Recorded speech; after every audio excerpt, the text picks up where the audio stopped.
जन्म ओ पिया, दिल बेकरार है जाने मन, जितनी भी दूरियां हो पास उतनी पिया तू साहिल है। लहर में हूँ तू छाँव है घनी, मैं उड़ता बादल हूँ। क्या सोच रही हो?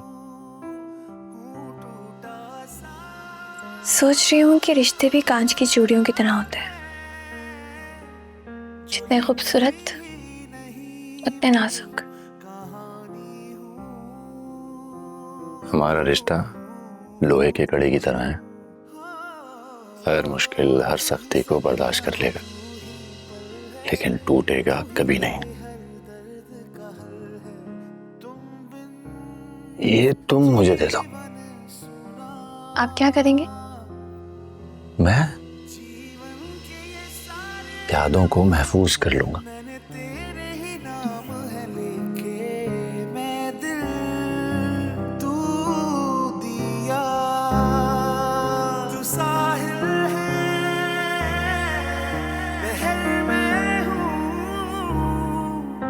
छाँव है घनी, मैं उड़ता बादल हूँ।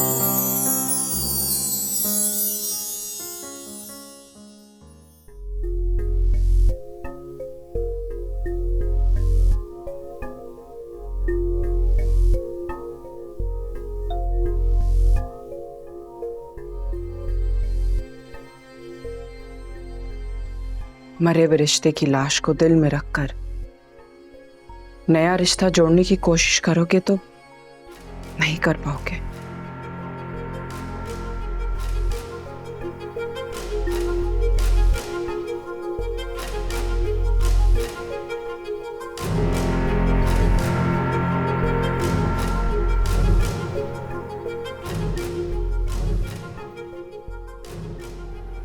हसान बेटा,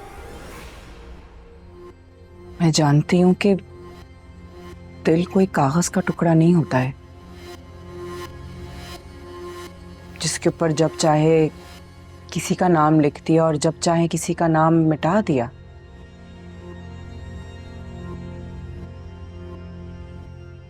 देखो, मैं तुम्हारी माँ हूं, मैंने हमेशा तुम्हारी भलाई चाहा है और हमेशा तुम्हारे लिए बेहतर सोचा है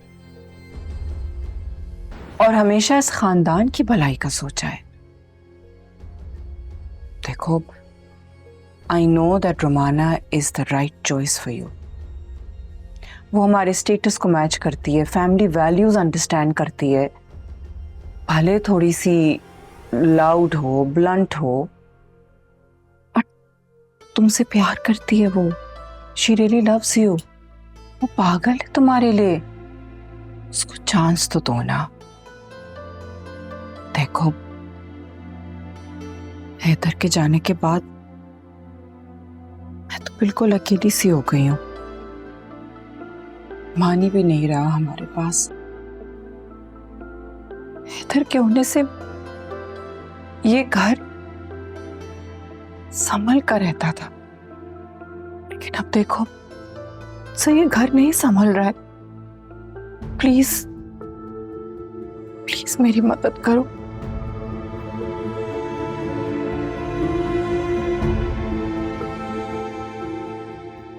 आप अकेली नहीं है मॉम, मैं हूं आपके साथ।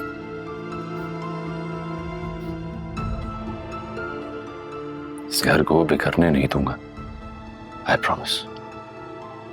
मेरा यकीन हो तुम।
जीना चाहती हो या मरना? ऐसे जीने से तो मर जाना ही बेहतर है। कम से कम तुम जैसे आदमी से आजादी तो मिलेगी। आजादी चाहती है?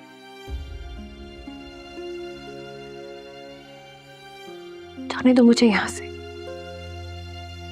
कुछ नहीं चाहिए मुझे तुमसे।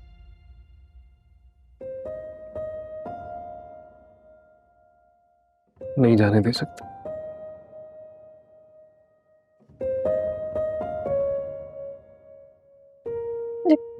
मुझे क्यों नहीं जाने दे सकते?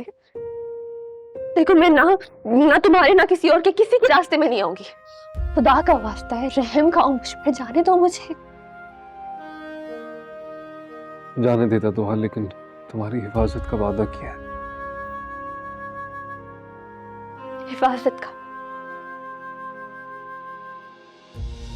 किससे वादा किया है? क्या वादा किया है? उसी से जिसकी आस पे तुम यहाँ आई हो। तुम क्या कह रहे हो? किसकी आस पे? मुझे तुम्हारी कोई बात समझ में नहीं आ रही मुराद। तुम अपने बच्चे के लिए यहाँ आई हो ना? वो छोड़ेंगे नहीं ना तुम्हें ना तुम्हारे बच्चे को, तो आप मार देंगे तुम्हें भी, तुम्हारे होने वाले बच्चे को भी। कौन सी नई बात है? यही बात कह के तुमने मुझे यहाँ पे रोक के रखा हुआ था, और फिर क्या हुआ? तुम्हारी वजह से मुराद मेरा घर बर्बाद हो गया, घर तबाह हो गया। जाओ जाकर किसी और को बेवकूफ बना, क्योंकि पुरानी दुआ तो मर गई। ना अब मुझे किसी का खौफ है और ना ही डर। मैं वजाहत की बात कर। रुमाना ने उस दिन सारा तमाशा अपनी आंखों से देखा है, और तुम्हें क्या लगता है अपने बाप को नहीं बताया होगा? और जिस किस्म का वो इंसान है, अपनी बेटी की खुशी के लिए वो किसी को भी मार सकता है, चाहे वो बच्चा क्यों ना हो।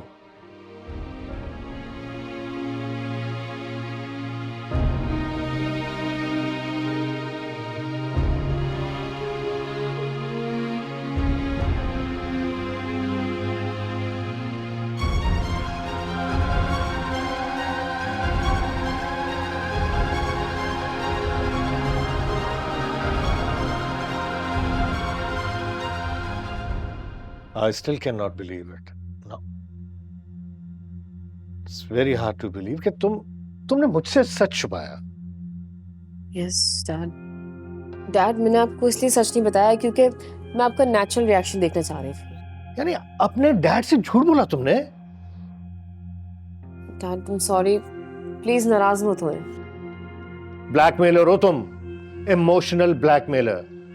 मेरी मोहब्बत का नाजायज फायदा उठाया तुमने। अब क्या वजाहत दोगी तुम आजान और जहारा को? आप साथ देंगे ना? कैसे? वो कैसे बना? प्लीज पहले बताएं, आप साथ देंगे ना? मैं चाहकर भी तुमसे नाराज नहीं हो सकता, लेकिन इस बार तुमने मुझे बहुत डिसअपॉइंट किया। अब समझ आया कि तुम मेरी फीलिंग से भी खेल सकती हो।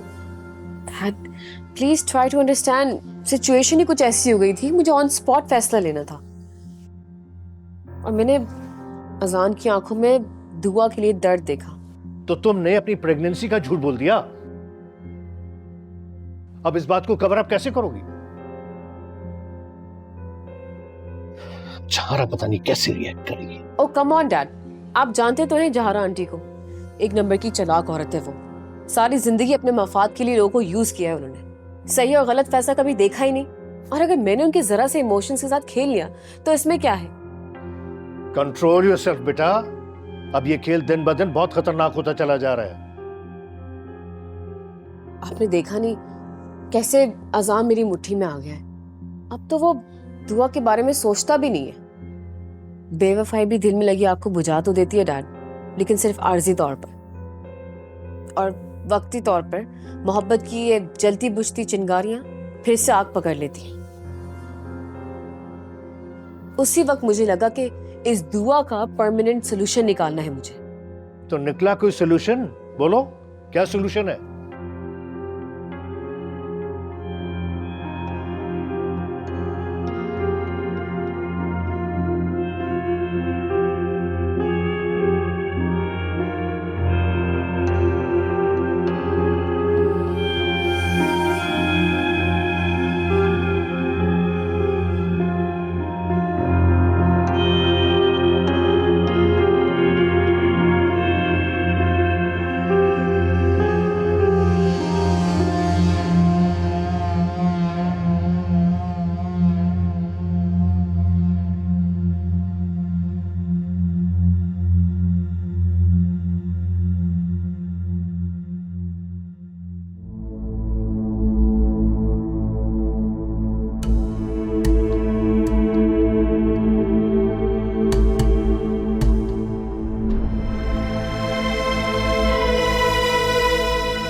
मैं दुआ।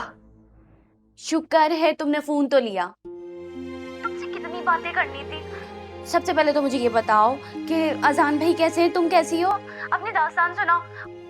तुम्हें मैंने सैया जी के पास जाने का मशवरा मैंने ही दिया था और तुम जाते के साथ ही मुझे भूल गई। अच्छा सबसे पहले ये बताओ, जब उनको पता चला कि तुम जिंदा हो और वो बाप बनने वाले, उन्होंने क्या कहा? अच्छा बताओ ना यार, चुप क्यों हो?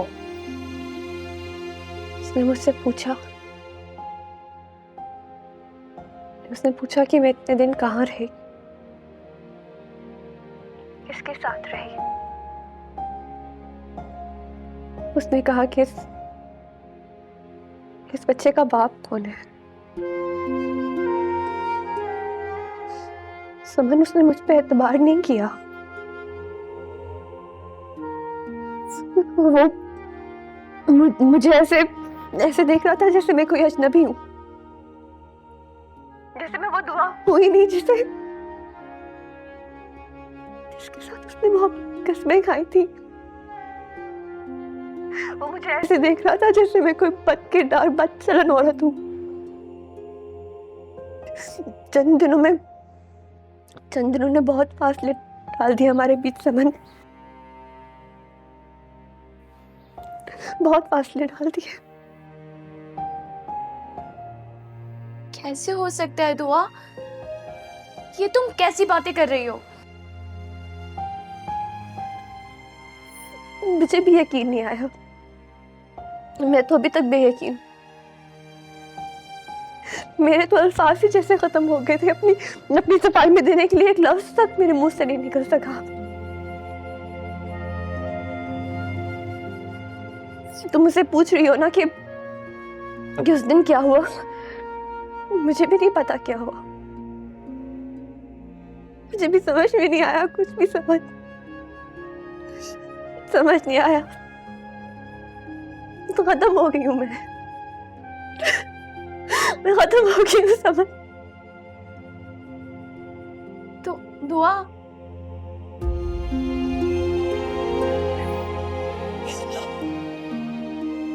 दुआ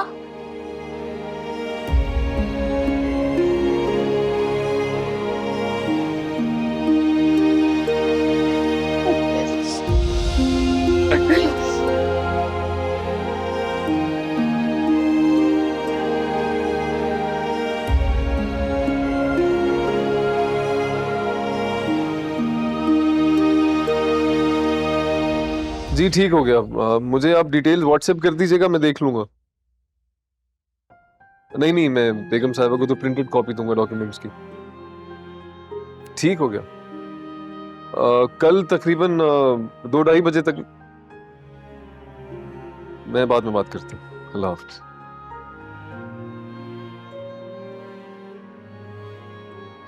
साथ के पास ले चलो।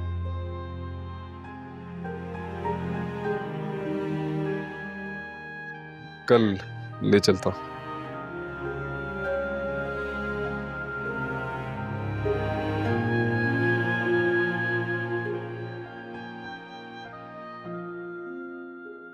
लेके जाओगे?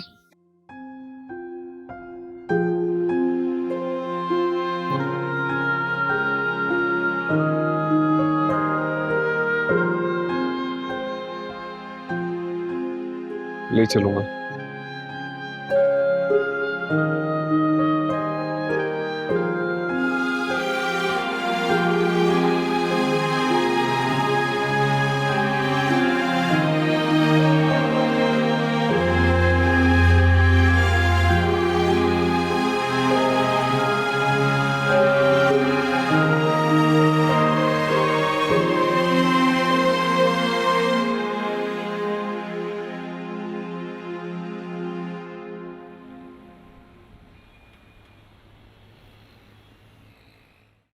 अभी मेक श्योर कि कल जो है ना 3 बजे से पहले पहले तमाम इंतजामात मुकम्मल हो जाने चाहिए।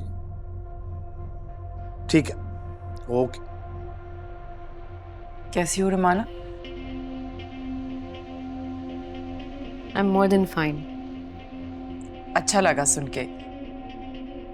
जी वजाहत, आप तो अपने कमिटमेंट के बड़े पक्के आदमी हैं। हमारे वक्त में ये कमिटमेंट कैसे भूल गए? मैं कुछ समझा नहीं। आपने हमारी बेटी को घर पहुंचाना था, लेकिन ये अब तक यहाँ है।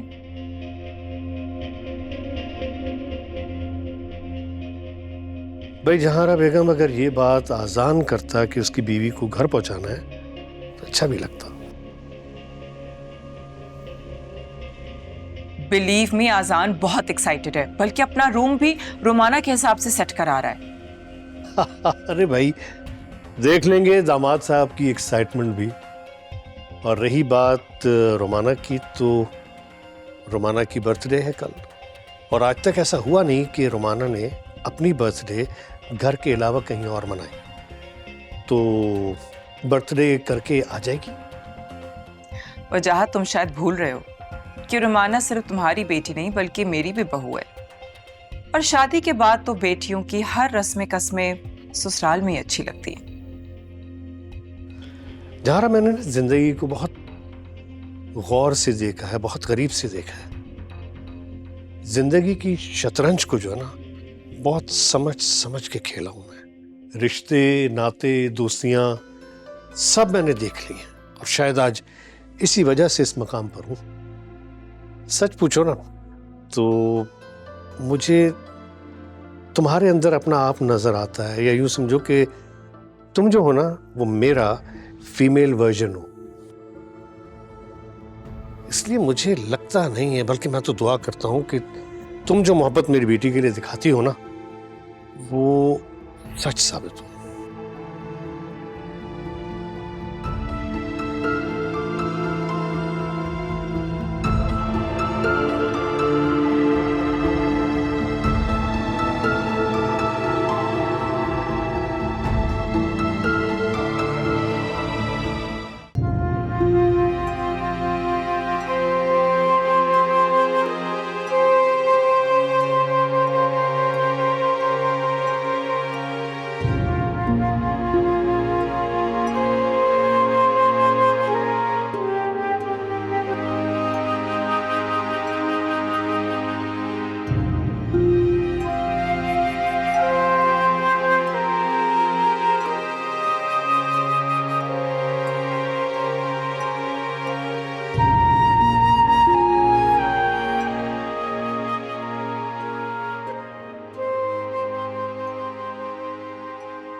अब तो मुझे माफ कर दो सालमा।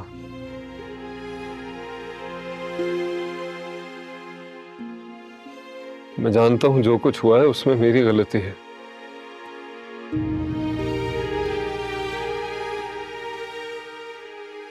लेकिन मैं मजबूर था। मैं नहीं जानता था कि मेरी गाड़ी जिससे टकराई है वो साद और राशिद है। मालूम होता तो कभी नहीं जाता वहां से।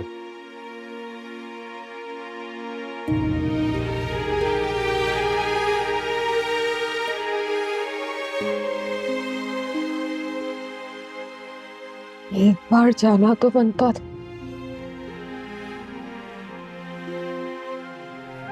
इंसानियत के नाते सर,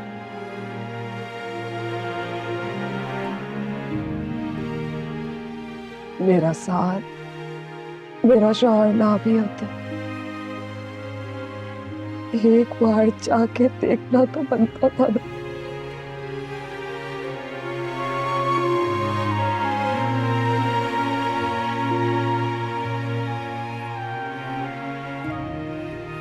पता नहीं कितनी देर उस सड़क पे मेरा साथ तड़पा होगा।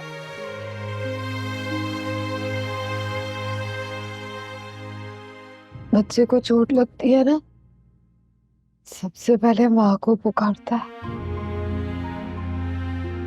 पता नहीं मेरे साथ ने मदद के लिए कितनी बार मुझे पुकारा होगा। तुम्हारा दुख बहुत बड़ा है साहब,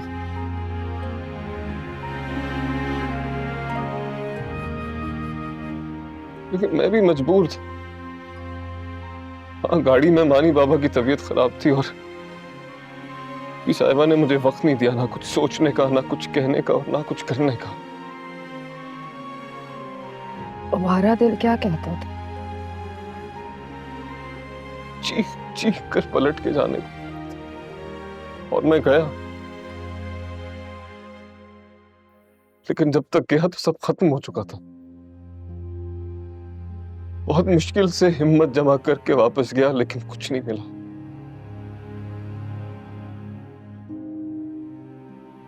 किसी से पता कर लेते, पूछ लेते। क्या पूछ लेता?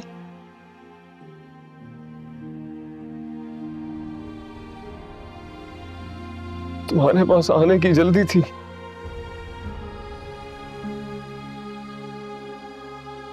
साथ की सालगिरह मनानी थी तुम्हारे साथ,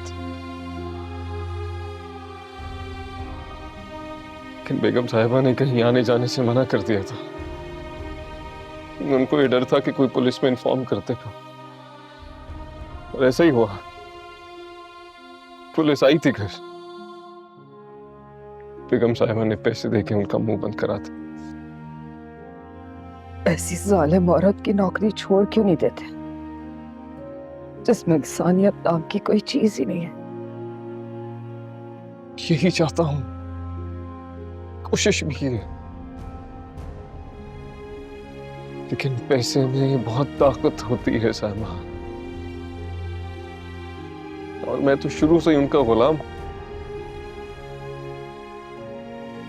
तुम्हारे इलाज के लिए पैसे दिए, राशिद और साद का केस खत्म करने के लिए पैसे दिए, और मुझे गुलाम बना लिया हमेशा के लिए। वो जो कहती रही, जैसे कहती रही, वैसे मैं करता गया।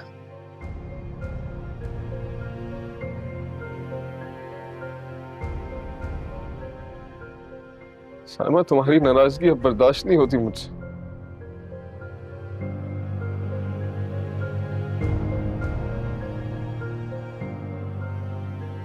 मुझे माफ कर दो, तुम्हारे अलावा कोई नहीं है मेरा इस दुनिया में।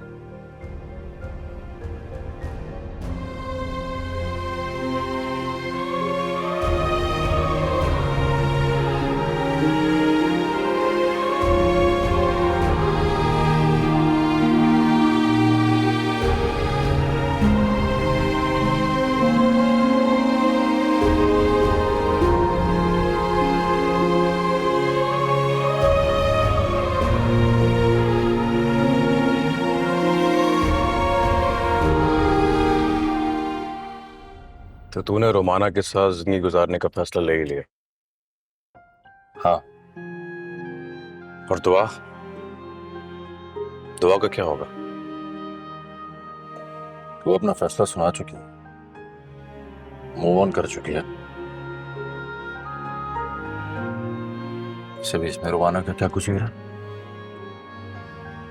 रोमाना मेरी फैमिली आगे बढ़े, अब बनता है उसको। रोमाना तो मुझे दुआ के साथ शेयर करने को भी तैयार थी, लेकिन दुआ ने तो कोई रास्ता नहीं छोड़ा कि मैं उस तक पहुंच सकूं। अजान, तूने दुआ की एक बात भी नहीं सुनी यार। तुझे पता नहीं है क्या सरप्राइज मिला है मुझे वाइफ ऑफ मुराद से? व्हाट? रिपोर्ट्स पर तो यही लिखा था।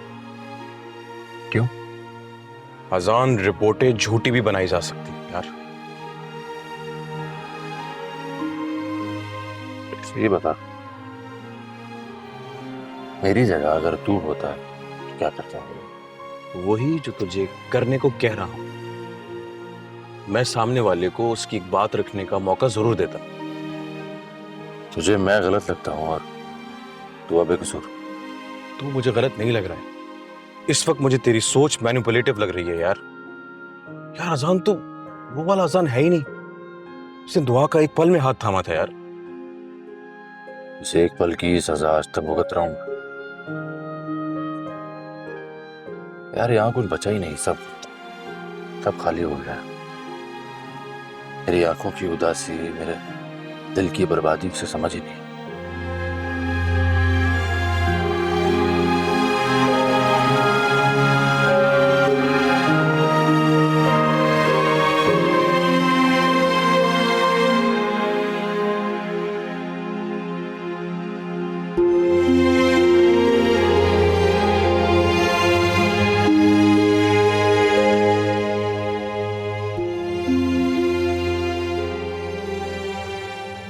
खा लो, भूख नहीं है मुझे। थोड़ा सा खा लो।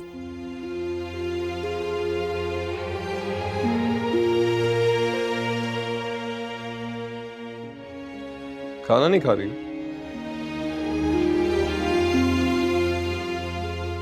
रो रही हो?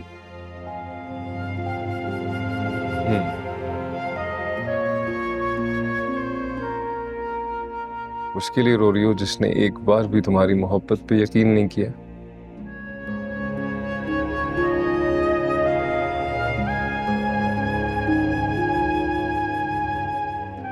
दुआ मोहब्बत करने वाले अपने महबूब की एक झलक में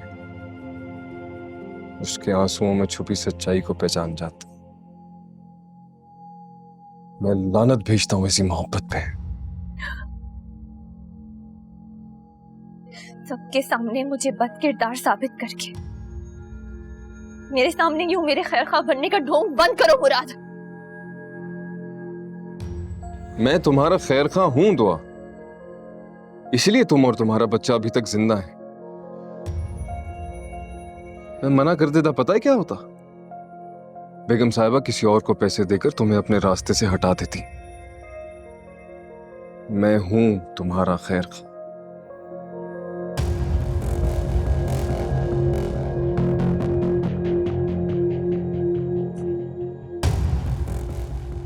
जाना चाहती हो ना तुम? जाओ, कोई नहीं रोकेगा तुम्हें। तो पहले भी भेज चुका हूं ना तुम्हें हैदराबाद, अभी भी कोई आर नहीं है मुझे। चलो जा, शाबाश।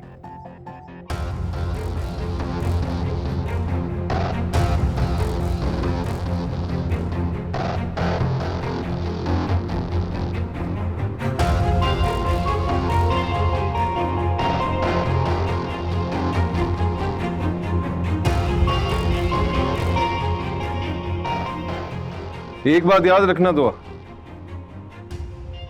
दरवाजे के उस पार तुम्हारी हिफाजत मेरी जिम्मेदारी नहीं है।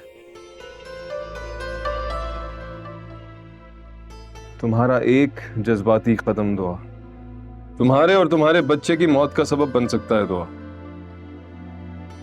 ये बात याद रखना।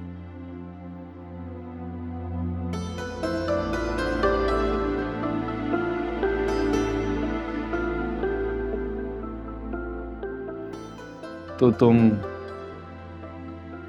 वाकई नहीं जा रही? मेरे यहाँ रुकने का मतलब तुम ये हरगिज मत समझना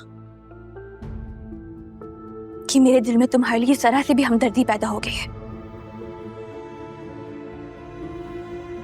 ये भी मत समझना कि मैंने तुम्हें माफ कर दिया है। मां बनने वाली हूं मैं, अपनी औलाद की खातिर मजबूर हो गई।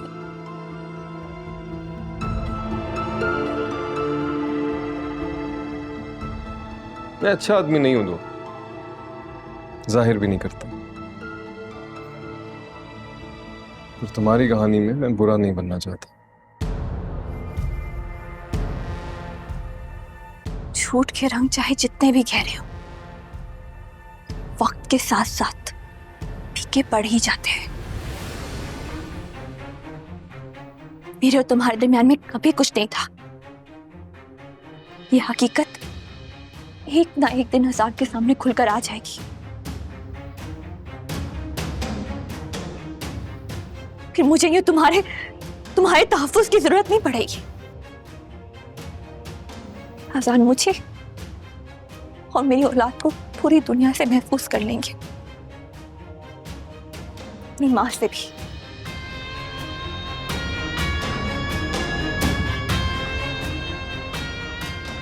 बस तुम ये बात मत भूलना कि मैं अजान की बीवी हूं और ये बच्चा भी अजान का है।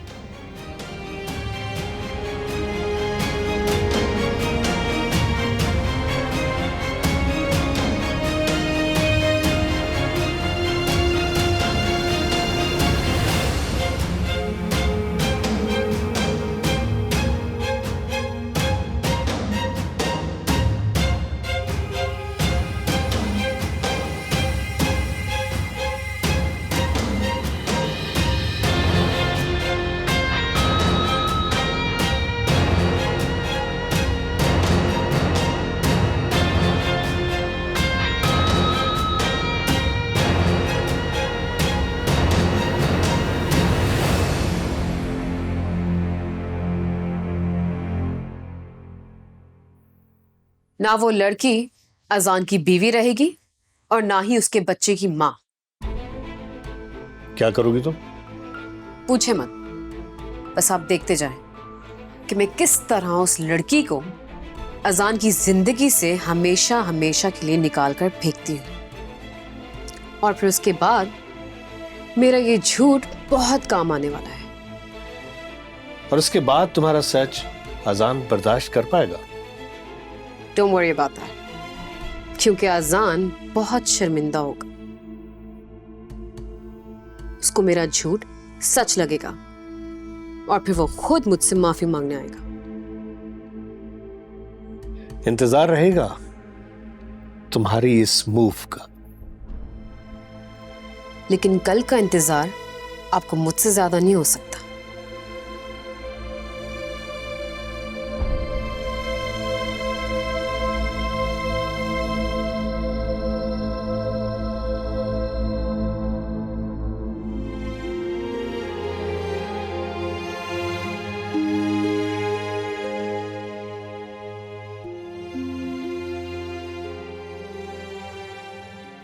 सुना तुमने डॉक्टर क्या कह रही थी?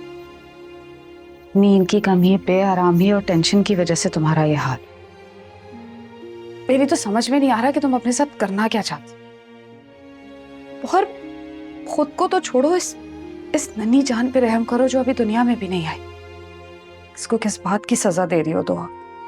ये सवाल तो मैं खुद से भी कई बार पूछ चुकी हूँ, लेकिन जो जवाब मेरे पास मौजूद है उससे तो मैं खुद को भी मुतमईन नहीं कर पाती। तो आपको क्या बताऊं?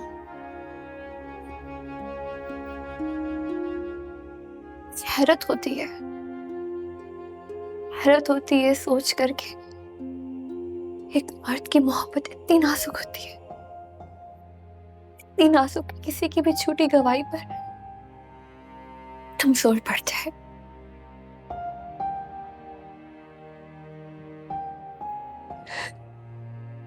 और एक औरत उस पर इंतजार करके अपना घर बार, अपने सारे रिश्ते छोड़कर दुनिया से लड़ने के लिए निकल पड़ती है।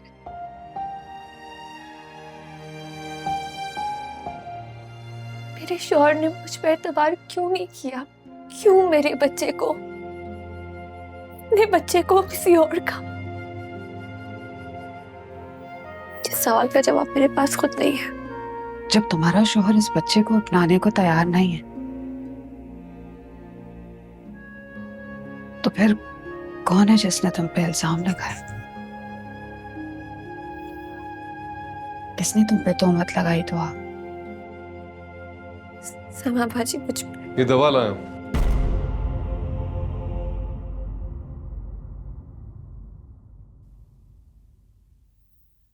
मुराद, तुम जानते हो ना कि मैं बस ये जानता हूँ कि दुआ को अच्छी ग़िज़ा के साथ आराम की जरूरत है। स्पेशलिस्ट से टाइम लिया है, कल तैयार रहना। मैं कुछ खाने को लाता। खाना मैं घर रहने दे। ये अपनी ज़मीर का मुजरिम। तुम्हारे कहने का मतलब है कि ये घिनौना इल्जाम मुराद ने लगाया तुम पे? मुझे मुराद के इल्जाम से ज्यादा अजान की बेतबारी का दुख है। तुम परेशान नहीं, एक न एक दिन तुम्हारा सच सबके सामने आएगा। सच सूरज की तरह होता है, आप इसकी तमाज़त से थोड़ी देर छुप तो सकते हैं लेकिन बच नहीं सकते। उसी दिन का तो इंतजार है साहिबा बाजी, जब अजान झूठ के अंधेरों से निकलकर सच की रोशनी में आ जाएगा।